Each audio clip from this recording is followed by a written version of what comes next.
শহীদ শফিকুল ইসলাম ফারুক চেয়ারম্যানের ৭০তম শাহাদত বার্ষিকী উপলক্ষে আলোচনা সভায় বক্তব্য রাখেন ৭ নং দেলনা ইউনিয়নের চেয়ারম্যান সহ অন্যান্য নেতৃবৃন্দ।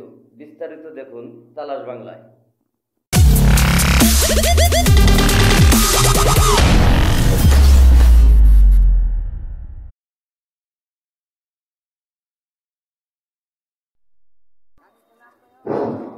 আপনারা ফুলটা বোর্ড অফিসের সম্মুখে ওখানে ফারুক স্মৃতিস্তম্ভে ওখানে দিয়ে তারপরে এসে মঞ্চে এসে বসে পড়েন।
কি বলে এইবার বলে ভোট নাকি টাঙ্গাইল থেকে ডিক্লেয়ার দিয়ে নিবে।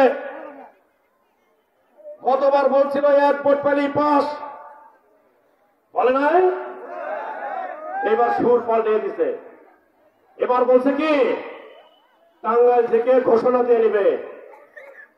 পশ্চিম টাঙ্গাইলের মানুষ এত শক্তিশালী, ভোট কেন্দ্রে ভোট খুলে যেতে হবে, বাইরে যাওয়ার সুযোগ নাই। টাঙ্গাইল থেকে যদি কোনো সন্ত্রাসী গুন্ডা আমার টাঙ্গাইলে এসে কোনো একটা ভোট ছিনতাই করে নিয়ে যেতে পারে, তার জন্য খেসারত দিব আমি। প্রিয় ভাইরা, আপনাদের চিন্তার কারণ নাই। গতবার বলেছিলাম আমার নির্বাচনের কেন্দ্রের উপর দিয়ে একটি পাখি উড়ে যেতে দেব না। গতবার তো 4টা পর্যন্ত পাখি আকাশ দিয়ে উঠছে, এবার পাখি বাসায় থাকবে, সন্ধ্যার পরে বের হবে, বের হতে দেব না।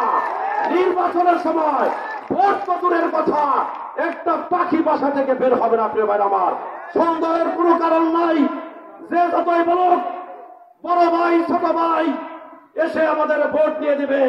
আমারও বড় ভাই ছোট ভাই আছে, আমারও টাঙ্গাইলের মানুষ আছে, আমারও টাঙ্গাইলের মা বোনের আছে, আমার কোনো ভয়ের কারণ নাই।